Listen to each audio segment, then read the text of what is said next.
Asambleísta Rafael Dávila.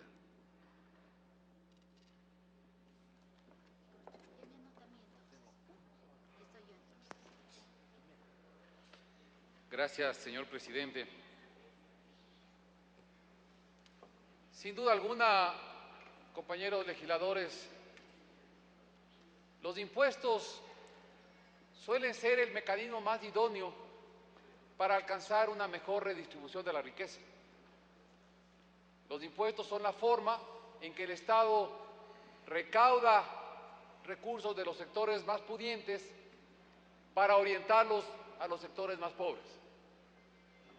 Pero créanme que el peor momento para poner un impuesto en un país es el momento en que se vive una crisis. Aquí hay varios legisladores de Alianza País provenientes del exterior. Yo invito a los compañeros legisladores que han venido de Norteamérica, de Europa, seguramente van a darme la razón.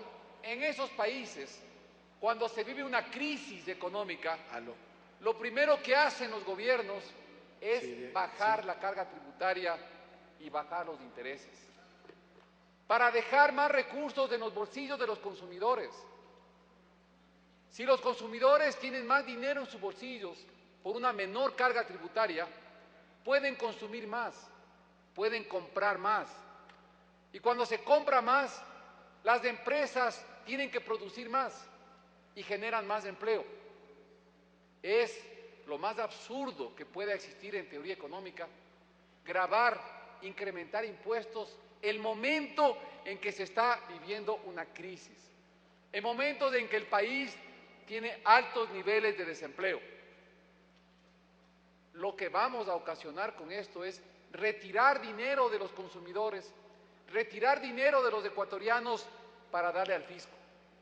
Al retirar dinero de los bolsillos de los ecuatorianos, lo que conseguimos es que tengan menor capacidad de compra, menor capacidad de consumo, y por lo tanto las empresas tendrán que vender menos. Y si venden menos las empresas, hay más desempleo en el país. Yo invito a que hagamos con seriedad esta reflexión, señor presidente, señores legisladores. Se intenta poner un anticipo de impuesto a la renta para llamarlo impuesto mínimo presuntivo. Yo les quiero asegurar, señores asambleístas, que ese impuesto a las empresas grandes no les causa pero ni cosquillas. Las empresas grandes lo que pagan de anticipo de impuesto a la renta es mucho menos que lo que terminan pagando al final del año por impuesto a la renta. Eso lo sabe cualquier persona que pueda haber tratado con empresas. Las que van a sufrir con un impuesto mínimo presuntivo son las pequeñas empresas, son las medianas empresas, a las que se les va a gravar, como dice su nombre, con un impuesto a la renta. ¿Pero cuál renta? ¿Qué pasa si no hay renta? ¿Qué pasa si no hay utilidad? Entonces estamos desvirtuando completamente desde el nombre de ese impuesto. Impuesto a la renta. Si no hay renta, no puede uno gravarle con impuestos a algo que no se está ganando. Y en este tema, repito, quienes van a sufrir son más bien las pequeñas empresas. El SRI argumenta que lo tiene que poner como una medida para controlar la evasión tributaria. Yo en eso concuerdo plenamente con lo que decía el colega asambleísta Paco Moncayo. El SRI tiene todos los instrumentos jurídicos, tecnológicos, humanos, financieros para hacer un buen trabajo. Y de hecho el SRI viene haciendo un muy buen trabajo. Creo que es de las pocas instituciones que en el país tienen prestigio. Desde cuando fue directora la economista Elsa de Mena, hoy con el economista Carlos Marx Carrasco, que creo que hacen un muy buen trabajo. Y creo que tienen todas las herramientas para hacerlo. Poner un impuesto argumentando que es la única manera de controlar la evasión es de alguna manera reconocer la incapacidad para cobrar impuestos. Reconocer su incapacidad para cumplir su labor. Porque la labor del Servicio de Rentas Internas es precisamente vigilar, conocer cuál es la actividad económica de las empresas, cruzar información, indagar cuál es la verdadera renta y por lo tanto cobrarle el impuesto. Esto significa que el SRI no se siente capaz de cumplir su responsabilidad. Señor presidente, yo recuerdo, señor presidente, usted fue asambleísta de Montecristi, cuando se puso el impuesto a la salida de capitales del 0,5%, señor presidente, ¿cuál fue el argumento? ¿Cuál fue el argumento para instaurar en este país el impuesto a la salida de capitales? Usted no me va a dejar mentir, señor presidente.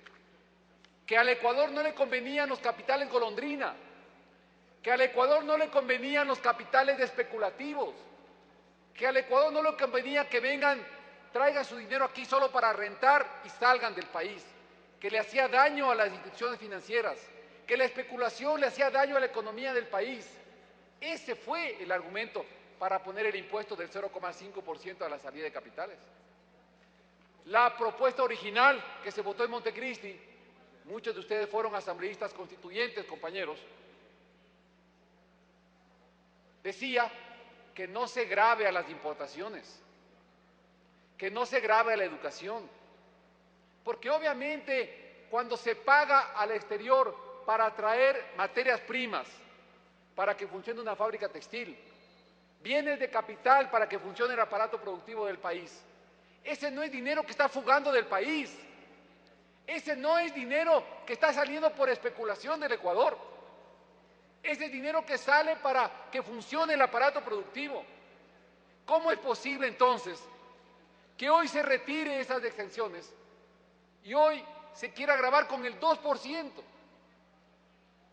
a toda salida de capital del país? Que repito, la inmensa mayoría de ese impuesto lo que termina agravando es el valor de los productos que fabrican las empresas ecuatorianas. Y ese valor lo van a trasladar al consumidor final, lo van a trasladar como se traslada el IVA, por ejemplo. En definitiva, poner el impuesto a la salida de capitales en el 2%, compañeros, es casi lo mismo que subir el IVA del 12 al 14%. Y con un agravante, por lo menos el IVA exonera a medicamentos y alimentos. El impuesto a la salida de capitales ni siquiera exonera a las importaciones de medicamentos o de materias primas para las empresas ecuatorianas que fabrican medicamentos o productos alimenticios. Esto es mucho peor que aquello. Creo que hay una cantidad enorme de argumentos. Ni hablar. Señor presidente, yo estuve el otro día en una reunión que me explicaban lo siguiente. Usted grava con más impuestos a los cigarrillos o a las bebidas alcohólicas. ¿Sabe usted que eso no causa una disminución en el consumo de alcohol? Eso no permite que se disminuya el consumo de alcohol. Lo que hacen los consumidores más pobres es buscar opciones más económicas de alcohol, es buscar opciones más baratas, que son las más peligrosas para la salud de la gente más pobre.